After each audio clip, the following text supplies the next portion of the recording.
Hey everyone, Scott Hansen here from NFL Red Zone. I hope you're checking out 1 hour of 5 Yard Rush, one of the best podcasts on NFL football in the UK.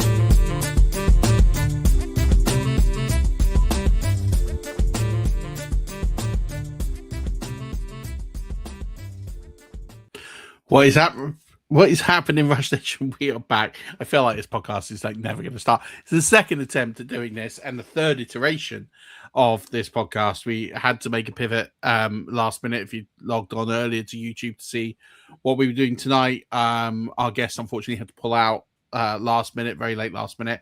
Hence why we're about 40 minutes behind schedule and we did start recording and realize it hadn't streamed to YouTube. So it is one of those days. It's about 35 degrees in my office. It's been a hard day, grinding through. But we're here talking about NFL offensive lines. And before we, Danny, good to have you. How are you doing, my friend? Yeah, great. It's been a very hot one, but yeah, brilliant. Ready to go, get this done. Hopefully everything works right this time. God, now my Chrome has crashed. Oh God! You just have to keep talking. Just keep talking. But I can't stop laughing. There's definitely technical gremlins today.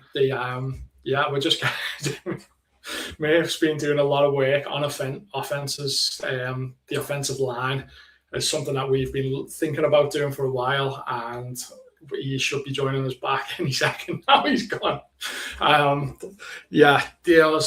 He's spent hours and hours and hours this week putting together a document. He's going to send it out. I think it's going to be sent out to the Patreons this week. And it's going to cover a lot of information around the offensive line. He's gone through each team and they've been rated on a number of different factors, which he'll talk about in a minute when he's back on. So each team is rated, and then he's got a bit of a report on each one of these actual items, but he's back now, so he can go into that in more detail. I feel like this show is never destined to happen. Like my Chrome just said, you're out of memory. It's completely crashed. That's the graphic. We're going to show that later. It really does feel like today is just like the sum of everything evil. I'm glad I'm off Friday. I'm glad I'm off Monday, so it's fine. But we move. This is the great thing about live streams, right? Stuff like this just happens, and it's just one of those things. It can happen. It will happen. When I go and re-edit this, obviously a lot of this will be edited out. But listen, we move, and it's fine, and you just keep going, and it's part of the fun of doing a podcast. It's not always glamorous, and it doesn't always work brilliantly, but it also shows you how well we execute most of the time, and we don't have to go through all this. So yes, obviously Danny's just giving you a bit of an introduction as to what we're doing this evening. We've had to pivot. Guest pulled out last minute due to unfortunate circumstances. So I was in the process of writing an article for offensive line grades, which will talk about how I compiled that, which is going to come out on Monday on the Patreon and the Substack. Links will be in the recorded version and not here on the live stream. But you should be members of the Patreon and members of the Substack. You'll find them on X afterwards, 5 Yard Rush, at 5 Yard Rush on X. So, yes, in terms of the offensive line ranking, Danny's been desperate, literally pestering me to do something on offensive lines, because there's a real value of understanding the gap and offensive lines and schemes and everything we talked about when we relaunched our sort of first show of the year. Danny, we talked about being different. We talked about efficiency being really important in scheme, and actually efficiency over volume is kind of where we're looking at this summer. And it's kind of building a bit of I won't say a mea culpa, but we're trying to build something that's very different to standard traditional fantasy football. And I think there's a sea change in the way that fantasy football is played now, that it used to be all about volume and you chasing volume plays, and volume plays is all kind of you want is who's got the ball. If you can kind of predict the offense, that's kind of good, and that's it. Whereas now there's a lot of consensus groupthink that believes that talent and analytics kind of prevail all, and it does sometimes, and talent should prevail. But actually, how do you find those players that build up your fantasy roster? I mean, everyone can draft a Justin Jefferson, everyone can draft, like a star player. It's actually those players in rounds 4, 5, 6, 7, 8 that I feel win you fantasy football championships. So how do you know where to make those picks and differentiate from everywhere else? And I believe that offensive line, and you do too, Danny, especially with the show we did with Joe PSP a couple of weeks ago, offensive lines build a really big part of that picture. I don't say it's the whole picture. I wouldn't say it's the world's most important piece that we do, but I do feel it's a significant portion of it. And it doesn't mean that if you have a bad offensive line, that you don't draft anyone from that team. Just make sure you're getting them for a pretty good value. And the piece I go through sort of ranks through, and we'll go through and talk about some of these in more detail before the piece comes out. So you get a bit of an edge if you're watching the show. Where to look for who we think are going to be good teams with good offensive lines, and then we can start to pick the bones out of that, because there are some teams here with some really good offensive lines. That doesn't necessarily mean they're going to be great for fantasy, but it will mean maybe the running back or one or two pieces will be good for fantasy. So it's good to look at that lens as well, because that's going to be really important. There might be some teams that you're thinking, I like these players, I'm not sure about drafting them, and then you look at this and think, hang on, that offensive line's actually very good now all of a sudden as well, and that might just talk you into actually going for them. And there's one team in particular, cover when you see the sheet that I saw, and I was thinking, I've been looking at some of those players, but I wasn't sure, and now that might sway me into going in that direction a little bit more. We can talk about that when you bring it up.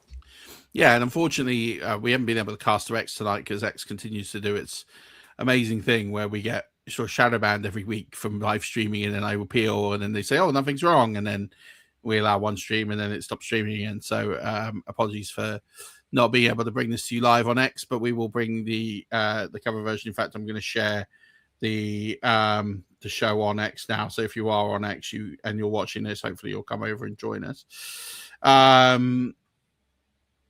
Just while I do that, I mean, what for you, Danny, is like the most important piece of edge that you're looking to find this year? It's like I was asking you the question offline before, and then the answer I was saying, hang on and ask on the show.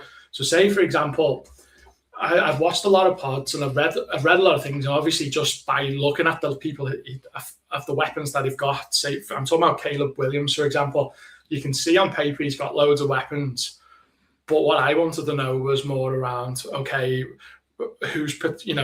what are the what's the protection like for him, and what's the rest of the offensive line like, and how's that going to help him to to potentially break out more this season?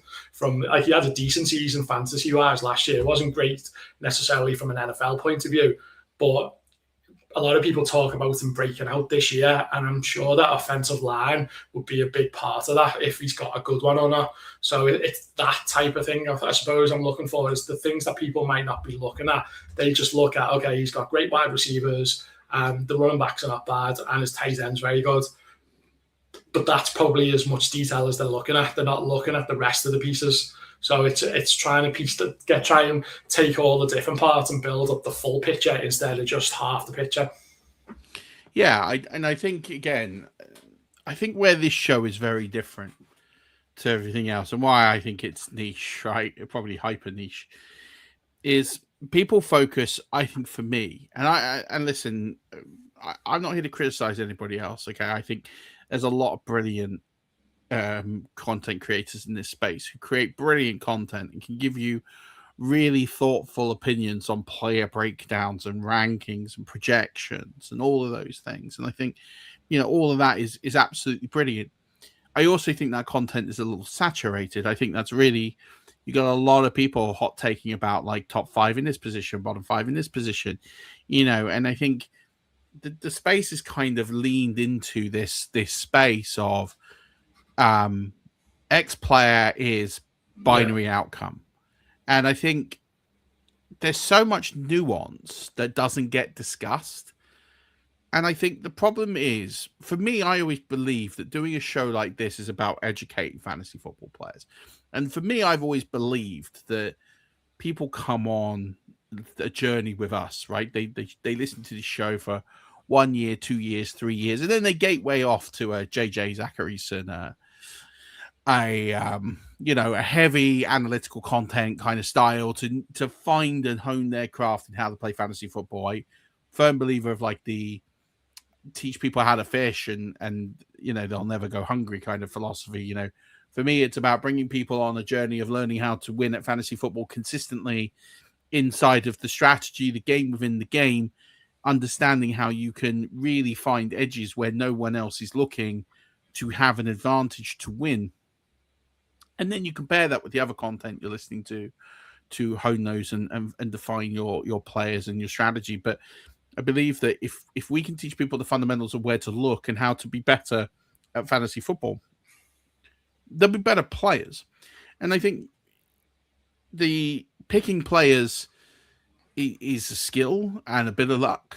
But I think if you have a process and you follow that process, that's how you win consistently at fantasy football. It's how you will win money consistently. It's how you'll win leagues every year. Sort of thing.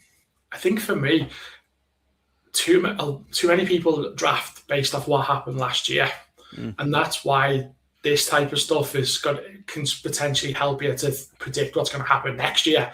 And that's the difference. Is people are always looking at going, okay, well, so and so was wide receiver this. He's got even better weapons. That now automatically means he was 10. He might now be 6, but they don't realize that there's other parts to it, and they're just drafting based off what they're being told to draft by other people. And when you go in these competitions, especially the bigger ones, most of them are all following 3 or 4 or 5 or 6 different versions of the same thing in a lot of ways. Whereas if you're able to think for yourself, you'll be doing it your own way because you've thought that you might have even picked things from different places and put it together as your own. And that's sort of what I'm trying to do. Is I spent half these pods asking you questions just to try to get better myself, and I'm thinking if I'm asking them, that's helping the other people who are also, because people aren't coming on listening here just to get the same as what they're getting everywhere else. They're looking for something different. So that's the way I think about it. And I think that's really important. Is I do feel that people are looking for edges. People are looking to where they can find different information and where they can disseminate and find out how to win. At least the diehards, the easy thing is to say, pick this player, you'll win. And it's like, but what do you learn off that? It doesn't, you don't learn anything if you follow people. It's amazing. You'll listen to a podcast and someone will say, hey, this player is criminally undervalued. You should go on a dynasty trade for this person and you should offer X. And then all of a sudden, 3 days later, you're in your inbox and you receive the exact same trade that's been proposed on this podcast. You're like, it's a little bit lazy. It's a little bit like you're letting people do the work for you. And that's fine. If that's how you want to play. Like, I'm not here to discriminate or discourage anybody from just doing that. If that's how you want to play the game and that's how you get enjoyment out of it, then that's absolutely fine. I think for me, if you're a serial winner, if you want to win at fantasy football and win consistently at fantasy football, you've got to do 2 things. The first thing you've got to do is you've got to find the edges. You've got to find the places that people aren't looking to get an edge. And the second thing you've got to do is you've got to consistently adapt because the game changes. The game and the way that fantasy football is played changes. Every few years, there's a cycle. And when I wrote the first playbooks, I talked about volume. Volume is king. Volume is more important than anything. Volume is more important than offense.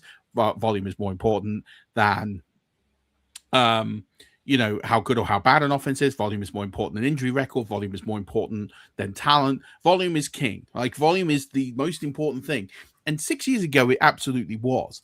It absolutely was the defining and most important part of fantasy football. And the reason why is because there was a scarcity. There weren't as many good players in the NFL at the skill positions as there are now. We've had an influx of great quarterbacks, great running backs, great wide receivers especially, and even great tight ends. The tight end position I don't think has ever been stronger than it is right now in the NFL. And because you've got that, and athletes are more athletic, they're sharper, they're quicker, they're stronger, they're bigger, there's so much more to them than there has been in previous years. The game is different because there's now an influx of talent. There's a multitude of talent. So actually, it doesn't become about volume anymore. Volume is important. Is it the most important thing? No, it's about understanding the offense these players are on and understanding the efficiency you're going to get out of that. And one criminally underrated area of efficiency is the offensive line. And looking at the offensive line to understand what has changed, continuity on the offensive line is one of the biggest commodities in the NFL. Because if you swap out multiple pieces of an offensive line, those guys have never played before, and it's all about repetition. And fans in the NFL who watch this, whether you've been watching for 1 year or 30 years, find it really difficult to understand why there's so many false start penalties, why there's so many penalties at the line of scrimmage for holding, for false start, for neutral zone infractions, for not being, whatever it might be, going too early, not standing in the right place. There's 100 reasons why, well, not 100, but I'm exaggerating, but there's a lot of reasons why there's a breakdown. There was a game last season, I think it was the Texans. I think they had 3 or 4 consecutive penalties on the offensive line in the same drive, like literally in a row. And people think, how can that happen? It's elite sport, but actually it happens because it's about rhythm and it's about timing. And the longer that the unit is together, the more that they've played together, it's like, I liken this to the offside trap. Okay.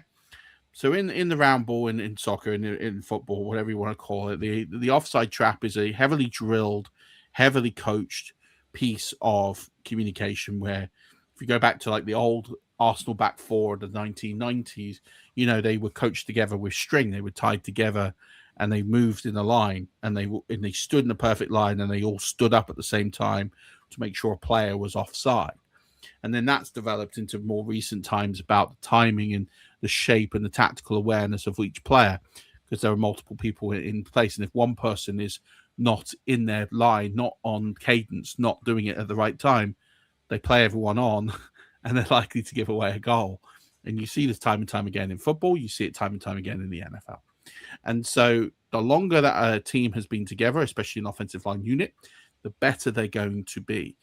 And so when there is a lot of change, now sometimes change is necessary, retirements, injuries, not good enough play, there has to be a reset period. That reset period is a minimum of half a season. When you change multiple pieces, now you can change one piece on the offensive line. It shouldn't be too bad because you're requiring one person to get up to the speed of 4. But when you change 2, 3 pieces, especially the interior, which is a heavily underrated and, dare I say, probably underpaid section of the NFL, players section. But when you change out loads of people in the interior, it's heavy disruption in the run game, in the way that the quarterback is protected. So it's really important that you understand how has a team changed. Have they changed schematically with new coaching? We talked about Joe 2 weeks ago. 21 different offensive coordinator changes. I don't think you'll ever see that again. There's going to be a change in the way that these offensive lines perform anyway. But then you've also got personnel changes on those lines. And so the teams that have a continuity are going to be graded higher because they know how to play. They've been successful. And in some teams where there have been changes, there's still an opportunity for them to improve. But this wasn't a great offensive line class that's come in. There's not that many standout offensive line players that are coming in to threaten those starting positions. And so with that in mind, I have produced a list of rankings. Now, this is an article I'm going to put out on Monday. So you'll be able to see it on the Substack, on the Patreon, in more detail. But on the screen, you'll be able to see what my offensive line rankings are. Now, I'm going to preface this by saying I'm not an offensive line expert. I haven't watched, 98,000 hours of tape of the offensive line to do this. Now, you'll notice there's 2 different grades. There's a PFN, which is Pro Football Network, which is a site I've written for a number of years in the past. They have an offensive line grade for 2026, which is live now on their website. And then I've got a grade, and I've built that grade up of using some of my favorite sources in fantasy football and using that to compose a grading system and I've used that based off of 40% based on the pass blocking grade of PFF, and don't boo PFF, I get it, right? But they still put out good metrics you should use. 25% run blocking grade according to PFF, 15% adjusted line yards to really understand the context of rushing success, and that's from FTN and Football Outsiders. There's a 10% ranking on ESPN's O-line ranking because they have a film basis part of that rank. And then I've added a 10% part for continuity and depth. So I'm not ranking continuity as the most important part. I am using PFF's grades as a heavy part of that because the pass protection and the run efficiency is a huge part of this. But continuity, I think, is a great tiebreaker and something that should be broken into this. So that is how I have rated these grades, and then that's how I've ended up with this list. And then this list is broken in ties by the PFN OLI grade, right? So I've kind of used that as a tiebreaker, and it also sits quite nicely with where my grades are. They're pretty similar in most areas across the board. So that's kind of how I've done this. Is there anything here that is particularly shocking when you're looking at this for the first time, Danny? Because I only showed you this about 5 minutes before we started the show. I don't know if shocking's the term. There's a few surprises. So say when I was talking before you brought the list up, one of the offenses that I was thinking of at the moment, because I liked what they've done in the offseason, was Carolina. Because I was thinking it might be a team where the value's you can get them cheaper than what you can for the equivalent players in some of the other teams. Mm-hmm. So the likes of, obviously the likes of Tet and other players, but to see them 8th foot offensive line sort of really helps me along with that. You know, not necessarily from a redraft point of view, but possibly a best ball point of view when you're looking for those cheap players. So Carolina surprised me that they would be 8th. Obviously the Chargers a little bit, and not that they're amazing or anything, but like I would have thought they would have been higher than 30th out of 32 teams. Tampa maybe as well. Like I know they've probably, some of the players are probably possibly getting a bit older and stuff, but like to see them right the way down in 25th as well, so seem quite low. But obviously you can talk about Tampa. The one that not necessarily surprises me, but when I'm hearing, there's a lot of, like Joe was on talking about it the other day. He was going on about, like, I asked him the question, what's the team do you think has got the best value that is going under the radar? And his answer was the Saints, which obviously he's probably not the only one to say the Saints at the moment. But when you're looking at the offensive line for the Saints, you've got them ranked as 28 at the moment. So it just gives you a bit of food for thought to say, okay, maybe the ones at the very top of the Saints list of players, but maybe not all of them. If that's an issue, it really depends how much we're going to weight the offensive line based off everything else that we're going to look at to rate a player. I don't know. There's a few like the ones at the top. Some of the ones, to be honest, Pittsburgh in 3rd surprised me a little bit as well. I thought they might have been a bit lower, but the likes of the Rams you'd expect to be up there, and Buffalo and the Broncos as well, and Dallas has done quite a lot of work in the offseason, haven't they? So I think some of those are new players, so it's like on paper they're good, but are they going to gel quick enough? And then there's a few others, but like there's nothing jumping out and going, just I don't believe that, if you know what I mean. It's more some that I thought would be higher and some that I thought would be lower. I don't know if you want to give some context around this. Yeah, I mean, I can talk about some of the teams you mentioned. So we'll start with Carolina, right? Ranked 8th in these rankings. And again, I didn't necessarily put them as 8th. I had them in this tier of like 6 to 9, right? So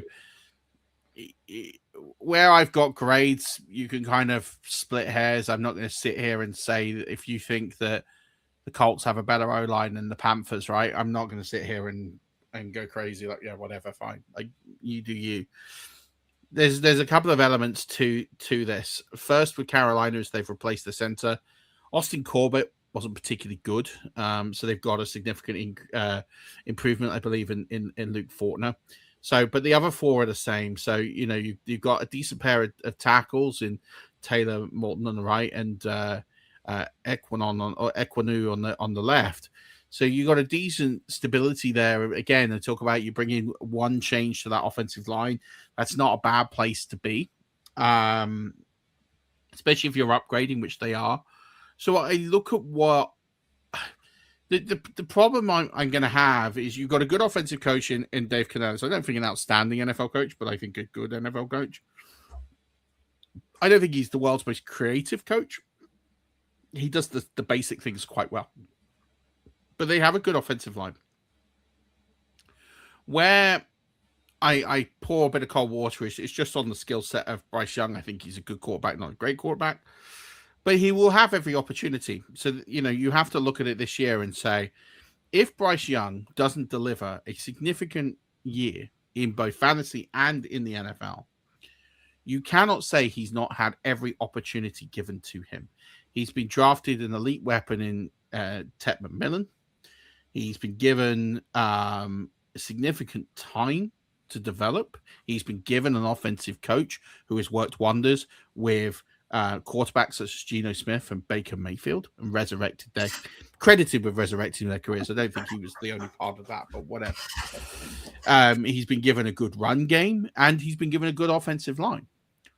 So there isn't anywhere for Bryce Young to hide anymore. There isn't, and you can't sit here and say he's had instability. He's had not a lot of backing. He's not had weapons. I'd say he's pretty fortunate.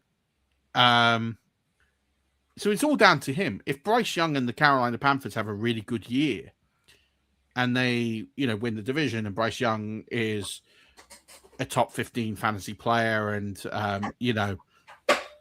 he puts decent stats on, it wouldn't shock me because the ecosystem and everything around it is right.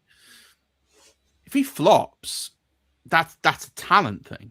And it confirms everything I think about Bryce Young, which is he's an okay quarterback. He's probably bottom 7 or 8 starting in the NFL. And I think that's where I rank him. That's where talent-wise he is. If he doesn't deliver this year, that's not going to go away. And then the Carolina Panthers are set up to be one of those teams that would go and draft a quarterback next year or go and acquire a different quarterback and do something significant. Yeah. So I think it's a real referendum year for Bryce Young. I think this is, people talked about it being last year. I still felt there was a trajectory and they did win a division title, albeit with a losing record. So I think this is the referendum year for Bryce Young because that offensive line, the weapons he's got, and you could argue he doesn't have a great 2 or 3, but I'd argue that Xavier Legette and Jalen Coker are decent weapons to have. Tavion Sanders is there, Jonathan Brooks, Chuba Hubbard. They've got a decent team there. I wouldn't say outstanding, but he has everything he needs to put it on. Now, you mentioned the Chargers at 30. Well, before you go to the Chargers, actually, the other one to mention was based off everyone, like my team, and everyone thinks they're awful with the Giants. Like you've got the Giants in the top half there. It's just sneaking into the top half of 15. I would imagine if you'd have said to people without looking at this, where do you think the Giants would be on this list? They'd probably have them in like the bottom 6 or 7, I would imagine. Yeah, so we get to the Giants in a minute. I'll start with the Chargers. Now, the Chargers have changed their entire interior offensive line. So some would say for the better. That's absolutely fine, and I take that argument. But they've changed left guard, right guard, and center. So they do have their 2 tackles back in Slater and Alt, and they're great tackles. Like, there's no getting away from the fact they're anchored with 2 great tackles. But when you change the entire interior line, that is going to take half a season for them to get up to speed. Like, it really is. It's going to take... You're going to see a lot of penalties from this team. They're going to stall a lot of drives. They're going to find it really, really difficult. You're going to see Justin Herbert on his backside a fair bit in the beginning of the season. You're going to see probably a Marion Hampton struggle a little bit as well. Because I just think they're going to really struggle. Now, I could be wrong, but I'm just going with statistical trends that when teams make significant offensive line changes, it does take about half a season for them to get into gear because they need that repetition. They need that timing. They're not used to playing with each other. They don't know all the calls, all the systems. They don't know everything they need to know. You've also got a new offensive coordinator in there, in Mike McDaniel. They're going to do things differently. It's a different playbook, a different set of plays they're going to have to learn. So taking all that into consideration, I'm severely concerned about drafting too much of the Chargers offense for the first half of the season. Now, if you're banking on them for the second half of the season, then that's absolutely fine. But I think at some of the prices that you're looking at what you're getting for them, I'm a little bit concerned at what their ADP is right now. Like Hampton's ADP is like 15, which is ridiculous. Like, I get it. We don't have proper ADP yet. But for me, I'm a little concerned there. I don't hate Herbert's at 83. Johnston, 94 is okay. Gadsden at 142 feels value. McConkey's at 41, which isn't bad, but again, I'm just concerned about how much we're waiting on the back end there. So I'm a little bit out on the Chargers just based on this offensive line and the changes that are going to be occurring here. There'll be probably good dynasty picks, wouldn't it? Because long term they should get it. They've got the good setup, but it's going to take a while to get to that point. Yeah, it really is. And then we go to the Bucs, right? So you said where are they? They're where they were last year. They haven't made any changes.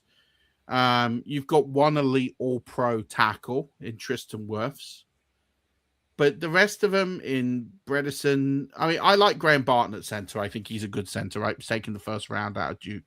He's a good player. Cody Marsh, Luke Gedeke, and Ben Bredesen they're okay. They're not showstoppers. They're not beaters. Continuity probably means I'm being a little harsh here, I suppose, because it is the same offensive line. And you do have Tristan Wirfs, who is an all-pro. He's probably the best left tackle, definitely in the convo for the best 2 or 3 left tackles in football. I just question how that line was Swiss cheese last year. It was bad. So it's hard for me to rank him any higher because this was a bottom 10 offensive line last year, and it's a bottom 10 offensive line because it's got the same players. Now, there's room for it to improve significantly, of course, because there is that continuity, and it could jump up as a result of that. And it wouldn't shock me to see them if you said to me at the end of the season, "Oh, the Tampa Bay Buccaneers offensive line is going to rank mid-table." It wouldn't shock me. Do I think they're a top 10 offensive line? No. Yeah. So I may be being a little harsh, but at the same token, you can only grade on what you've seen, and it is the same offensive line, which does give them a bit of a nod and continuity. But you got again another offensive coordinator, 5th year in a row. You got a different offensive coordinator. It's a different lead running back, although it is Bucky Irving. He's got shoulder issues. It's a tough one. I think that this team is in a bit of a transition. I don't think that this offensive line is geared to really get them out of jams as it would have been sort of 2 years ago. It is a bit bonkers, because you look at the 32 teams and 21 of them have got new offensive coaches.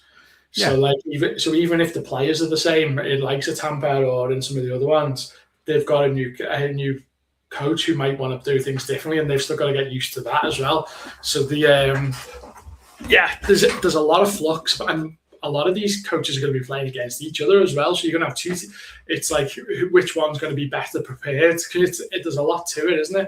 There's a lot of luck in trying to guess which ones will be getting up to speed quicker than others as well. Yeah. And so then we go to the Bears. The Bears have made, they've kept the core. So they have made changes at left tackle. Now, left tackle is the showstopper position because it protects the quarterback. Is actually the one that's the easiest to change on the line because their job is very, very specific, but they're also on the end. They don't have someone on the other side of them. So when it comes to that person, their grade is purely how many sacks do they prevent, how good are they at stopping hits on the quarterback. That's how you judge a left tackle. How many hits they prevent on their quarterback and how many penalties they don't concede. That's really it for an offensive lineman at left tackle. They're not having to create loads of holes for running backs because that's the interior mostly. They're not having to worry too much about anything else that's happening on the line. It's make sure your man doesn't get past, make sure you win on double teams, make sure that your quarterback stays upright, and don't commit any penalties. So they have made a change at left tackle. I didn't rate Braxton Jones. He has moved out, so that will help them significantly. And they have made a change at center, which again, I think will be a significant upgrade for them. So whilst they have made 2 changes on this offensive line, they still have made a positional direction because I think the players they're taking out are bad. And I think that left tackle is not a difficult adjustment. Center is a bit, but I think, again, you're not changing the entire interior. He's anchored by Joe Tooney, who I believe is the best guard in football. Jonah Jackson is definitely in the top 10 best guards in football. So you couldn't ask for 2 better interior guys to help a center to settle in. And that's why they get a really good grade from me. So we talked about a referendum year for Bryce Young. I think we're almost at that same state with Caleb Williams. Again, you're talking about a player who has absolutely everything in his arsenal to win, in terms of the weapons that he can go out there and play. So it is massive for him. He can really deliver big strikes. He's got weapons all over the place. This is set up for him. And again, if the Bears don't make the playoffs, it'll be interesting to see why. So that's a big one. And then you asked me on the Giants, right, who are at 15. So the Giants keep their entire offensive line from last year. So sorry, that's the Eagles. Yes, the Giants do keep their entire offensive line as well. No, they made change of right guard. Sorry, they made one change in the interior. Van Roten, who isn't particularly great, but you have got a new right guard coming in, which does help you. Andrew Thomas is a very, very good tackle. Took him a while to get going in the NFL, but people forget in that class, he was taken 10 picks ahead of Tristan Wirfs. And at the time, it didn't seem crazy. It did to me, but it didn't seem crazy that happened. And over the years, he got a bit of stick because Tristan Wirfs was winning Super Bowls and all pros, and getting all the kudos that you can at the position. Andrew Thomas has kind of been forgotten, but every year he's been in the league, he's got better. And he is a top-notch and a pretty decent left tackle. Definitely underrated, I think, in my book. And it did take him a while, which I think he's earned a bit of a reputation. But I think he has absolutely come good. And when he's missed games, you can definitely tell in the performance of that line. So I look at the Giants' offensive line. Continuity is their biggest strength. There isn't a weak point in it. I wouldn't say there's an outstanding talent on it either. I think Thomas is as close as you're going to get to that. And I do think the tackles are good. I think I'm a bit concerned at center, but I'm not terribly concerned. So I look at the value, and I think there's some really good pieces that you can get in this Giants offensive line. So yeah, big fan of those additions. Well, not additions, but changes. They made small changes, but keeping the same team. And you've got a better coaching staff in there, which I think is going to play to the strengths of that team significantly as well. So why I've got them where they are. And then I guess some of the things I'd pick up is the Cleveland Browns. They, I believe they've changed the entire offensive line. So they've changed the entire offensive line, which is, it's a madness. It doesn't happen very often in football. It is something only the Cleveland Browns would do to change the entire offensive line. That's the front office and the team telling you that top quarterback next year.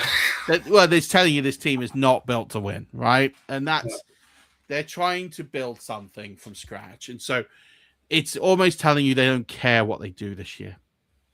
So it's bad. It's really bad to change your entire offensive line. Now, I will preface this that this is using our lads' depth charts. These aren't official depth charts. We haven't had cuts. We haven't had full training pre-season. These can change. It's just where they stand right now.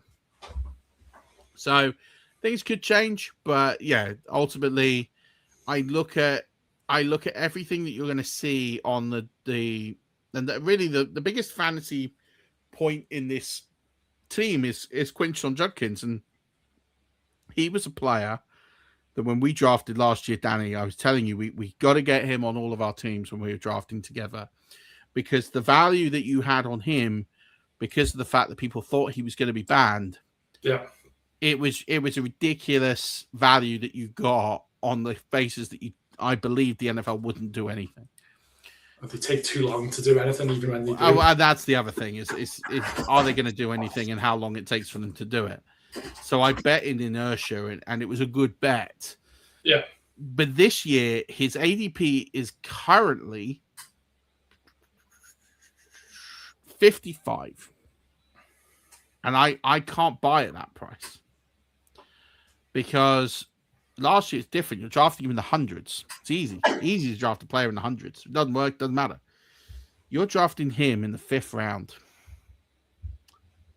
I can't get there because he's a good player. There's no doubt he's a good player. A brand new offensive line with what they've got going at quarterback. I can't get there at 55. I think if he's a little, I think if he slides a little bit, I don't think it's terrible. And I probably will push the button on him once or twice out of intrigue, but he's not a player I'll be actively drafting at that cost. I think he'll need to fall a little bit for me because I think the offensive line's that bad. Looking at this list, Murf, which of the teams, because obviously I'm only seeing what you've rated them now, what are the ones that have probably gone up the most and which are the ones that have gone down the most compared to last season? It's a hard one because I haven't really calibrated it low. For last year. I've got it based on a score of last year. Yeah. The Packers fan. Here we go. The Packers fan is telling me that the Packers are better than that on offensive line. Well, not by the amount of sacks that Jordan Love gets. Let's do the Packers. Hey, look, let's do the Packers while we're here. So, the Packers have changed left tackle. They've changed the center. They've changed the right guard. So you have a look at the Packers, and again, this might be someone who's come into the conversation halfway through. They've changed 3 of the offensive line, right? Which is not great. It's going to take a lot of time. And losing Jenkins at center, he is one of the better centers in the NFL. So that's a big loss, and they're not going to replace him this year. So, for me, I think changing 2 pieces in the interior, that's going to help. That's going to hurt the run game. I'm not even going to talk about Josh Jacobs or the off-the-field issues because I don't think they're going to affect this year. I just look at, and again, you got to change at left tackle. You got changing the interior. I'm just not. It's so many moving parts. You've lost members of the coaching staff as well. Just for me, I think I'm kind of just really down on the Packers offensive line for the first half of the season. Now, those changes could prove to be fruitful as the season goes on, but I think it's going to be a rough start.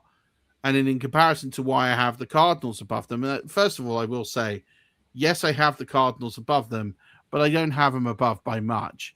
We're talking about a D+ and a C-. It's not a huge difference here, and you can kind of split hairs. But again, the nod that I give to them is they have improved the left side of the team, especially in interior. And I kind of have given them, again, they arrow up ever so slightly because left guard was a massive problem for them last year, and they have improved. So that left side is shored up really nicely. Continuity at center is going to be really important.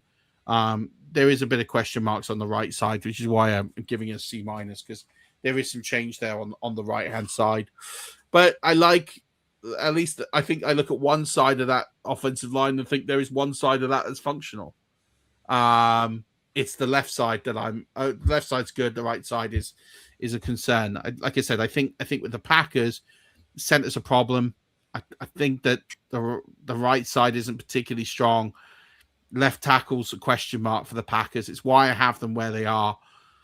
I do think it could work. Like, I don't know. I wouldn't profess to be the world's greatest offensive line expert, but I don't like it when a team changes as much as they have. And when they've made those changes and you haven't got a surefire, like you've paid the big bucks for a strong free agency tackle or a center to come in and really shore it up. So yeah, that's why I'm sort of down on the Packers a little bit. But again, I think they're really close. I don't think there's a big trend here. One of the lines that I think will probably shock people here is I have Seattle in the midfield. Now, you're talking about the reigning Super Bowl champions. You're talking about an offensive line that is consistent. It's the same offensive line that it was that won the Super Bowl. So people are looking at it thinking like, what are you talking about? It's the same line. They've just won a Super Bowl. But they are a young group. They're a team of players that played out of their skin last year, but I wouldn't necessarily say they're star-studded. I think it's a very limited ceiling, which is why I have them in the midfield. Now, as a unit, that's kind of their biggest strength, which is why they're in the midfield and not down in the bottom 10. But yeah, I'm a little bit sort of not bullish on that offensive line. And I think another one that's going to shock people is the Patriots. Because the Patriots came under some real stick in the Super Bowl. You saw how often Drake May got absolutely slammed, and we talked about that offensive line being effectively like Swiss cheese. But it has improved. It has improved this year. They have made some significant improvements to that offensive line, and as much as it's different, it kind of had to be different. So I think it does trend up quite nicely. Like Vera Tucker in at left guard, they've improved at center. So they have changed two pieces of the offensive line, but they have got a lot better. And I think Will Campbell, another year in, experiencing what he experienced in the Super Bowl, I think he will be a lot stronger going forward. And I think they've got a decent right side of this offensive line. It's more the left side. So yeah, I'm a little bit more bullish on the Patriots than I think consensus might be. But again, I think they're a pretty decent offensive line talent. Now they've made some changes, knowing what they had to do after losing that Super Bowl in the manner that they did. Cool. I guess some other takeaways I'll give just to finish this off. Some tips that I would give. So first of all, some things I would say is players that I'm really concerned over ADP. Ashton Jeanty, again, behind that offensive line. There's been changes, but I don't think it's improved enough for me, although they have got themselves an elite center, which is probably still a bit harsh to put them at 31, despite spending all that money on Tyler Linderbaum. But the fact that they have got the changes that they've made, and I don't think that center is going to fix absolutely everything. I'm still got questions at left tackle. I've still got questions at right tackle as well. So, you fix the center. That's good. I still think there's a lot of work to do. So I am down on Jeanty. Hampton, I've kind of mentioned at ADP. I'm not into that. Derrick Henry, it's a tough one because he continues to smash it, but that interior push I don't think is the same as it was a couple of years ago. And Quinton Judkins is another one I'm just not quite there on. Players who are massively undervalued. Kyron Williams, massively undervalued in what I think is the best offensive line in football. So I'll continue to pound him at ADP 34. Is that because of Blake Corum as well, though? Because people seem to be thinking he's going to get more of a role. I hear that every year. When does it happen? Oh no, I'm not saying he is. I'm not saying he is getting more of a role. That's what a lot of people are saying. Yeah, and that's fine. I'll take Kyron Williams at 34. That's fine. Leave him to me. Drake May, again, talked about that. I think he will improve and have better offensive line. T. Higgins as well, I think, is a good value as well. Chuba Hubbard, again, better line than people think. Tyler Warren, I think, will be another one to watch as well. Kyle Question Pitts is, yeah. Question for you: You've got the Steelers number 3. How do you think that's going to go for Pittman now that he's gone there? I worry about Aaron Rodgers. Well, obviously there's that as well. But what I mean is, like, Pittman versus DK Metcalf. How do you see that playing out?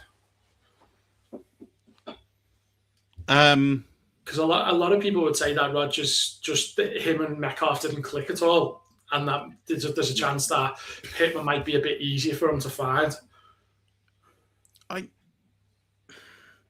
I have to be really careful because I have this reputation of being an Aaron Rodgers hater, and I don't hate Aaron Rodgers. I do think he's overrated in his career, and people will come at me. And Packers fans, yeah, he's going to be on in a second. He's going to be on. He's going to be on at me. But you know, I've said this for years. I don't understand a player who could be that good but doesn't win. And I know it's a team sport. People throw that argument at me. I get it. I understand that, but he weakens the team with his cap hit. We've seen the Jets won an incredible rebuild. He goes there, and it all goes Pete Tong, as sort of Joe was saying a couple of weeks ago. Like I just think there's a circus to the man now, and it's his last season. It's the Aaron Rodgers farewell tour, yeah. And I think the Steelers get massively distracted with Mike McCarthy. I'm almost tempted to just throw the entire Steelers offense in the bin this year. At my detriment, potentially. I just think it's going to be such a circus. Every time Aaron Rodgers turns up to an away stadium, it's going to be the Aaron Rodgers farewell tour. And I think the noise around that, with Mike McCarthy, one of the most uninspiring NFL head coaching hirings in memory. I think you talk about that. You talk about the fact that they've got their first head coach in like 20 years. There's part of me that's thinking, what's name Jalen Warren's to play here. I mean, definitely. I think with the fact of how good this offensive line is, Jalen Warren is a very, very good value. I think his ADP is dipping at 79. Yeah, because you're taking Rodgers out the equation, then, aren't you? It's like it's more on him more than Rodgers. Then, so that's the way. But I'd almost buy Dowdle because he's cheaper. Yeah, and actually, Michael Pittman's ADP is it's low. That's why I was. It's asking, 107. I didn't realize it was that low. Yeah, that's why I was asking. Yeah, because he does seem like a value play. Yeah, I almost think with that offensive line, you've almost got to buy it. I hadn't really realized he was that low. It's because of how bad last season was, and he was playing injured most of last season as well. Yeah, he was hurt. He was hurt badly last season. I mean, you look at it, if you're saying he's 100 and something, you're saying what's at the end of you're talking about round 11. Yeah, so he's at the end of round 11. And if he can perform to round 8 or 9, he's well worth it. Yeah, I mean, I don't hate it. As you say, you look at that, I'm almost talking myself into it. And I know you love Pittman anyway. I know I got this reputation. I'm a Michael Pittman truther, and I'm like, I'm out on the Steelers offense. But yeah, I mean, it's interesting. The ADP's not set yet because it's best ball and all these other pieces. So it's kind of hard to see. It'd be interesting to see where his ADP lands. I think if his ADP is in round 8 territory, it's going to be harder to pull the trigger. If his ADP drops into double digits, I think, I could talk myself into grabbing him because I think of his price. And again, for me, I always look at situations like the Steelers and go, it's an ambiguous running back situation. I'll take the cheaper back. I think you're more likely to win with the cheaper back than you are with the more expensive one. So even Warren's value is quite low, I think, at the moment as well. They're 79 and 87, so they're not a huge difference between them. So yeah, I think that's an interesting one to look at. Another one for you, just because I put you on the spot, because I know he was your man. But what do you reckon about Mike Evans at the 49ers? Yeah. I don't know. Like, is he fit? I mean, he is. How long he stays fit is a separate question. Yeah. I mean, I'll start off by saying this. I do not expect Mike Evans to play 3 years in the NFL.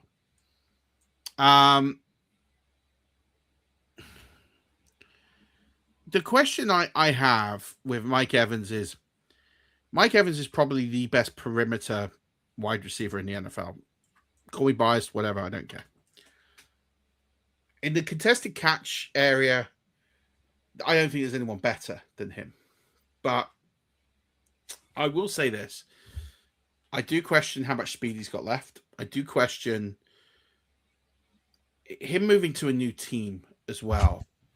There's some people that really invigorates them and that really sort of becomes like a new lease of life. For other people, it's kind of like the beginning of the end. I don't know. I don't think Mike Evans is a quitter. Like, I don't think he's a guy with down tools. I think he'll give absolutely everything. But when you're playing for a different team for the first time in 12 years? Yeah, is his ADP too high or is it low enough? I think it's too high. Yeah, that's what my gut was telling me, is that 44 doesn't feel good. Yeah. If he slides into the mid 60s, I could get there. I just think his age, and I think the target competition between Christian McCaffrey, George Kittle, I think you'll get some gadget play stuff there. I think it's as well. I'm not as worried. I think they're very different style of players. It's just that Kittle might be done till about quite like a good few weeks into that season. That's the only thing. Yeah, which means he could start strong. But yeah, I mean, with Mike Evans, the problem you're going to have with Evans, with drafting Evans at the 49ers, is his entire value is dependent on touchdowns. If Mike Evans scores 10 to 12 touchdowns, he'll return his ADP. If he does not, he won't. Yeah. The yardage is almost irrelevant with Mike Evans. So I don't know. I think 44 is high. I don't think I could get there. If he's in the 60s, I could get there. I don't blame people for the optimism. I think it's a gamble. The offensive line's pretty good. They have had a bit of an increase. Obviously, you've got Trent Williams. Again, you're talking about best left tackle in the game conversation. A lot of continuity there. They've made a slight change at left guard. But Trent Williams is old. He has injuries. I don't know if this is the same offensive line from a couple of years ago, even though the continuity's there. So I grade them slightly down because I think it's an old offensive line. Yeah. And I think that could hinder them a little bit in terms of their ability to get the games going at the tempo and the pace that they need to. And I think Mike Evans suits a more up-tempo, faster-paced offense, and I don't think that the Kyle Shanahan offense is that. So, yeah, it's an interesting one to see. We'll see. I think he's overpriced currently, but I don't think it's egregious. I don't think it's, like, outrageous, but it's a little high for me. What are you thinking about? I'm looking at, you've got the Bills at 5 there. What are you thinking about DJ Moore? Because he was poor last season, but he's going to be, I know you're saying it's not all about volume, but you would imagine his volume should be pretty decent at the Bills. I'm not sure I could agree with that. I don't know. I like his ADP. That's why I'm asking, because his ADP seems to be decent, but I don't know whether he's washed or whether he's actually... I mean, you're talking about round 6 for an alpha on one of the best offenses in football. Yeah. That's what I don't think he's washed. Probably not washed, more as in, can he be bothered? I don't think it's an attitude thing. I think with DJ Moore, I think it's a question of he needs to feel to be loved, and I think with a new coaching staff in there, new environment, new team, I think it's very similar to the Stephon Diggs scenario, where it's very, very similar before he went to the Bills. Now, I don't think he's going to return anywhere near that Stephon Diggs did when he was at the Bills, but I think he could be pretty decent. The ADP looks like a decent shot. I tell you who I love at ADP in that offense is Keon Coleman. What's his ADP at the moment? 223. Okay, well, you just throw him in towards the end and see what happens, don't you? I think his value is insane. This is a guy who's got pretty good draft pedigree. It's a new coaching staff, so he's going to have a new opportunity to impress. I say new. Obviously, it's Joe Brady. He was there last year, but yeah, I like I think there's been a lot of crap on Keon Coleman, which is why I think his ADP is where it is. He always feels like he feels like what's name to me from last season, where the likes of Franklin, where he'd have like one or two like mad games where you get loads of points, and then he might not do nothing for a few weeks. He'd be the type of one where he'd be good in best ball, maybe, where you just get those peak weeks. I don't think he'd be that consistent. No, I think that's fair. But yeah, that's the offensive line rankings. People have had plenty of time to screenshot them now, so I'm going to take them down. The article will be out Monday, so people can look at the article that drops on Patreon, patreon.com/5yard rush, or the Substack. You can find there. Just search like AG Murf on Substack. I'll put the links on Twitter, X, and also in the recording of this show as well. Do get involved in the show. We'll be back next week, bringing through again. Hopefully, another great guest and an opportunity to continue this movement we're on in terms of analyzing NFL offenses, finding different ways to analyze talent, to identify those sort of values there, and putting all of these pieces together. And again, I think today's a big piece. I think the article that I'm in the process of finishing, I think will add some color to this that will help some folks. And again, if you're interested in this sort of stuff, then I'm hoping you'll like it. I'm hoping you'll find some real value in what we do. And please do, if you're liking this sort of stuff, please do join our Patreon. We've got a WhatsApp channel. You can join that, get a lot of additional value, access to me, ask me questions. All for along, I'll be like your player coach along the way, just there to offer some guidance and support in draft season. I'm looking to drop my projections soon. I'm just trying to get those finalized and sorted pretty quickly. I probably have about another 300 players to do. But we're nearly there. So they'll be out in the next week or two, I hope. And but that'll be a great reason to join the Patreon because those ranks will be exclusive there. Or I will make them available for purchase on the Substack. So they won't be free for quite a while. But we'll do some scoring with them for the Scottish Bowl and some of the other tournaments coming up. And also we're launching our tournament as well, the FFCC. There'll be a big push on that in the next week or so. So stay tuned for that. Any final thoughts, Danny? I am not at the moment. No, I enjoyed this one. It's getting me to think of things in a different way. And it's looking at what else can we throw in there to build up the picture even more. Yeah, and I think piece by piece, we're just going through, we're building different pieces, and we're just trying to, again, get people sharper, bring different single opinions, and you can join the conversation by joining our live streams, posing the questions to us, shaping the conversation. But I hope this has been useful to all of you. Appreciate each and every person who listens, who subscribes, who reads the content, who listens to the content, who watches the shorts, or whoever it is. Please do leave us a comment, a like, a subscribe.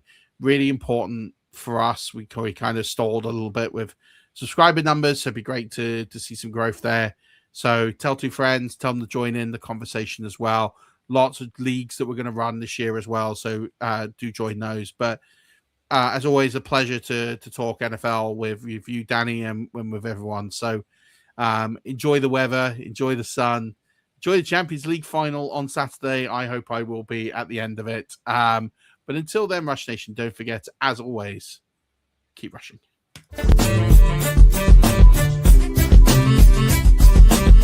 Hey everyone, Scott Hansen here from NFL Red Zone. I hope you're checking out 1 hour of 5 Yard Rush, one of the best podcasts on NFL football in the UK.